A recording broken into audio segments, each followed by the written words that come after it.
नमस्कार. Prime time महाराष्ट्रामध्ये मी सुहास आपल्या सगळ्यांचं स्वागत करतो. एकनाथ शिंदे यांची शिवसेना किंवा एकनाथ शिंदे हे उद्धव ठाकरेंच्या शिवसेनेचे 6 खासदार फोडणार, या बातमीला आता कुठे पूर्णविराम मिळत असतानाच देशाच्या राजकारणामध्ये मोठा भूकंप झालाय असं म्हणायला हरकत नाही. कारण आम आदमी पक्षाचे राज्यसभेचे खासदार राघव चड्ढा हे आम आदमी पक्षातनं बाहेर पडून ते आता भाजपमध्ये प्रवेश करतायत.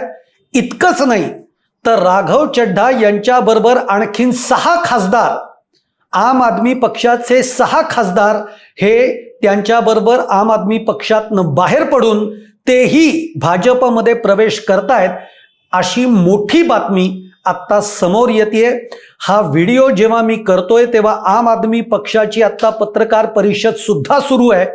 त्यामुळे नेमकं काय घडतंय दिल्लीत हेच आपण बघणार आहोत आणि नेमकं आम आदमी पक्षामध्ये असं काय घडलंय हेही आपण जाणून घेण्याचा प्रयत्न करणार आहोत या व्हिडिओमधनं. तुम्हाला व्हिडिओ आवडला तर लाईक करा, शेअर करा, चॅनल सबस्क्राईब करायला विसरू नका. तुमच्या देखील कमेंट या कमेंट बॉक्समध्ये जरूर टाका. मंडळी, राघव चड्ढा कोण? तर राघव चड्ढा हे अरविंद केजरीवाल यांचे अत्यंत विश्वासू सहकारी. गेली 15 वर्ष ते अरविंद केजरीवाल यांच्या बरोबर आम आदमी पक्षामध्ये काम करतायत. ते त्यांचे सल्लागार म्हणून काम करत होते काही काळ. तर म्हणजे तुम्हाला आठवत असेल तर ज्या वेळेला आम आदमी पक्षामध्ये फूट पडली, म्हणजे योगेंद्र यादव वगैरे ही मंडळी आम आदमी पक्षातनं बाहेर पडली, त्यावेळेला राघव चड्ढा हे अरविंद केजरीवाल यांच्या बरोबर राहिले. ते त्यांचे सल्लागार म्हणून त्यांनी काम बघितलं आणि आम आदमी पक्षामध्ये तेव्हापासून राघव चड्ढा हे प्रचंड मोठे झाले. राघव चड्ढा हे खरं तर व्यवसायाने जर आपण बघितलं तर ते CA आहेत. लंडनमधनं त्यांनी CA ही सगळी पदवी मिळवलेली आहे आणि ते आम आदमी पक्षाबरोबर काम करत राहिले एक विश्वासू सहकारी म्हणून.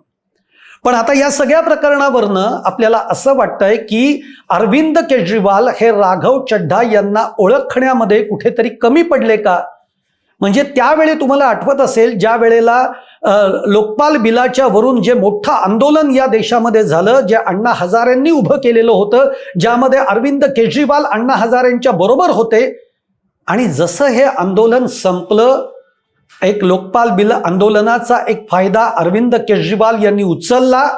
त्यातनं त्यांनी आम आदमी पक्षाची स्थापना केली आणि त्यांनी अण्णा हजारेंना अगदी अलगदरित्या बाजूला काढलं.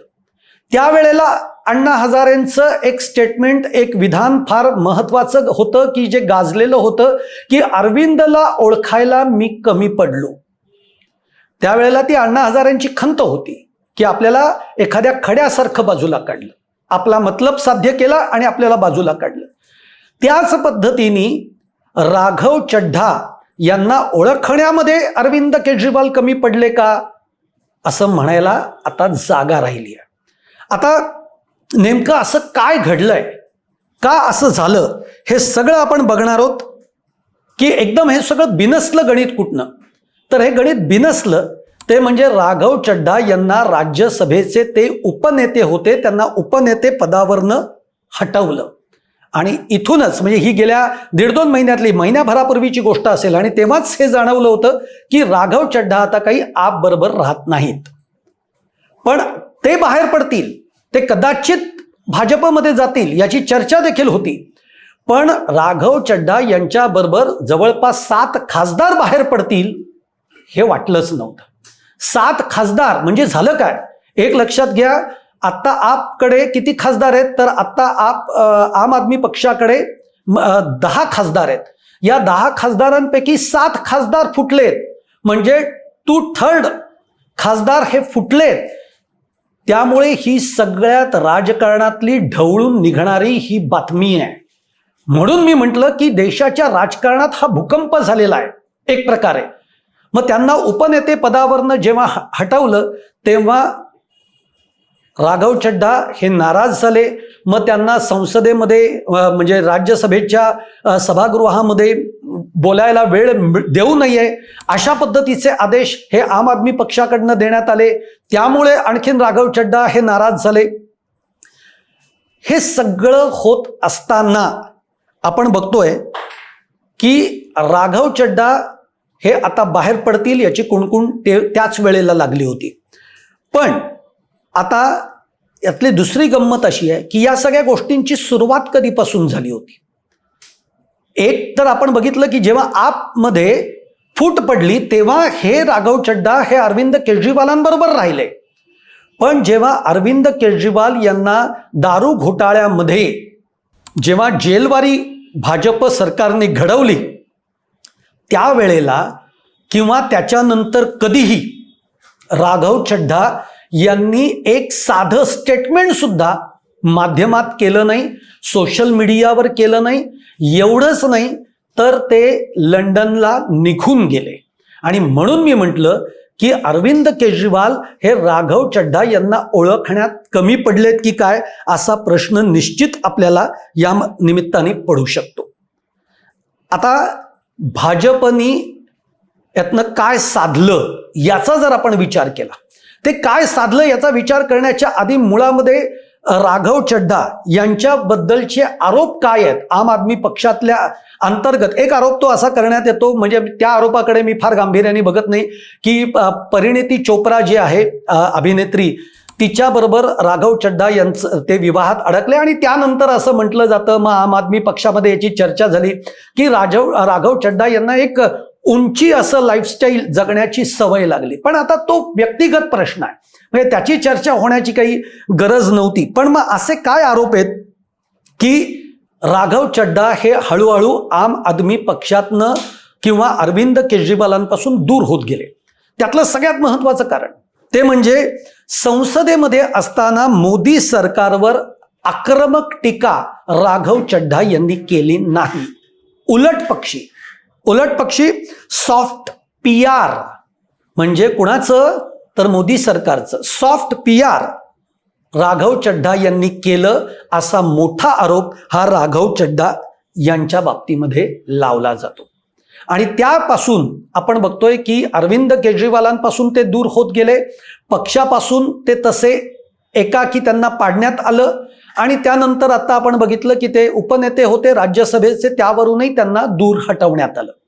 हे सगळं होत असताना एक लक्षात घ्या, भाजप या सगळ्यांकडे सगळ्या गोष्टींकडे अत्यंत डोळ्यात तेल घालून लक्ष ठेवून असतं. आणि हीच सगळी संधी साधून राघव चड्डा यांना बरोबर भाजपनं आपल्या जाळ्यामध्ये आणलं. नुसतं राघव चड्डा यांना आणलं नाही तर राघव चड्डा यांच्याबरोबर आणखीन 6 खासदार, म्हणजे राघव चड्डा धरून 7 लोकसभा राज्यसभा असे धरून 7 खासदार राघव चड्डा यांना धरून भाजपनी आपल्या जाळ्यात ओढलेला आहे. एक लक्षात घ्या, जे भाजप आपवर रेवडी कल्चरचा आरोप करत होतं, आता हे जे 7 खासदार भाजपनी फोडलेले आहेत ते काही असेच फोडले असतील, ते काही असेच प्रेमापोटी भाजपच्या गेले असतील. आज आपल्यालाही माहिती आहे, ज्या वेळेला मूळ शिवसेना फुटली त्यानंतर ज्या पद्धतीचं वातावरण देशभरामध्ये झालं होतं, महाराष्ट्रामध्ये झालं होतं, 50 खोके एकदम ओके अशा पद्धतीचे घोषणा सुद्धा आपण विरोधी पक्षांकडनं ऐकलेले आहेत. त्यामुळे असे खासदार सहजतेने जाणार नाहीत. काहीतरी त्यांच्या पारड्यात टाकण्यात आलं असेल, काहीतरी त्यांना आमिष दाखवण्यात आलं असेल, काहीतरी त्यांना आश्वासनं दिली गेली असतील, त्याशिवाय खासदार जाणार नाहीत. शेवटी देशाचं राजकारण आणि देशातले हे नेते आपमतलबी झालेले आहेत. आपमतलबी म्हणजे स्वार्थी आहेत. हे आपण गेल्या 5 ते 10 वर्षातल्या राजकारणामध्ये बघतो आहोत. आता याच्यातनं भाजपनं काय साधलं, हे सगळं करून भाजपने काय डाव साधलेला आहे तर एक लक्षात घ्या की भाजपनं आम आदमी पक्षाचं मॉरल या माध्यमातून डाऊन करून टाकलं.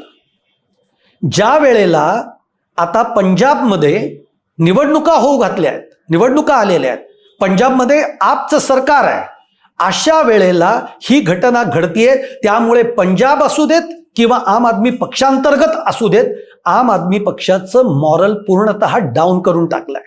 दुसरीकडे आपण बघतोय आज पश्चिम बंगालमध्ये निवडणुका होत आहेत. पहिला टप्पा पूर्ण झालाय, आता दुसरा टप्पा माझ्यामध्ये काही 27, 28 का 29 तारखेला होतोय. या सगळ्या पार्श्वभूमीवर या सगळ्या वेळेत हा करेक्ट कार्यक्रम करण्यात आलेला आहे. याचा नाही म्हटलं तरी देशाच्या राजकारणामध्ये खूप मोठा परिणाम होत असतो.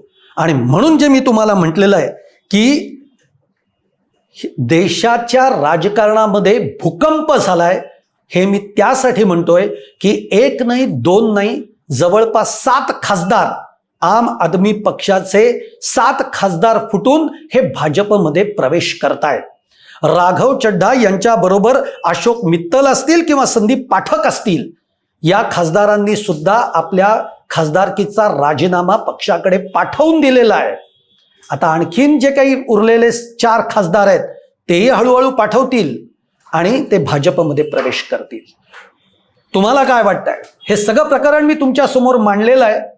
आणि हेही सांगतो मी जाता जाता की याच अरविंद केजरीवाल यांना दारू घोटाळ्यामध्ये भाजप सरकारने खोट्या गुन्ह्यात अडकवलं.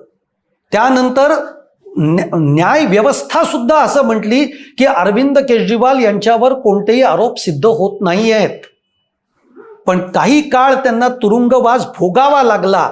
हे सगळं आपल्या डोळ्यासमोर आहे. आणि या सगळ्या पार्श्वभूमीवर आज आम आदमी पक्षातनं 7 खासदार फुटलेले आहेत.